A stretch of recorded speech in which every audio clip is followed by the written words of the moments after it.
রঞ্জনা, আঁশ, বকুল, হরিতকি আর একটা গাছের নাম জানি না, সুভাষ সরোবর থেকে নিয়েছিলাম। আর হচ্ছে কি লিচু, দেখতে কি কাঁঠাল, ডেউয়া, আম। আম।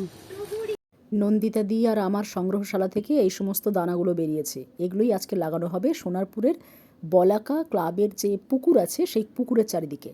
সোনারপুরের এখানে যতগুলো বড় বড় পুকুর আছে সবকটা পুকুরের চারিপাশে যথেষ্ট জায়গা আছে। লজ্জা, ঘৃণা আর ভয় তিনটেকে সরিয়ে রেখে যদি গাছ লাগাতে চাও চলে আসতে পারো। কিছুই না, শুধু জায়গা নির্বাচন করে দানাগুলোকে মাটির তলায় একটু গর্ত করে ঢুকিয়ে দিতে হবে। তার উপর একটু মাটি চাপা দিয়ে দাও আর শুকনো পাতাগুলোকে চাপা দিয়ে দাও। তারপর বর্ষার অপেক্ষা করো, কিছুদিনের মধ্যেই দেখবে চারা বেরোবে। বর্ষায় তো পুকুরটা ভর্তি হয়ে যাবে, তখন এর চারিদিকে যদি ফলকর গাছ হয় আর তাতে যদি ফল ধরে কয়েক বছরের মধ্যে, তাহলে পাখিরাও খেতে পারবে। এখানকার ক্লাব থেকে বা পৌরসভা থেকে এইরকম বেড়ার মধ্যে গাছ লাগিয়েছিল, সেগুলো মারা গেছে, তাই সেই জায়গাতে আমরাও দানা দিয়ে দিলাম।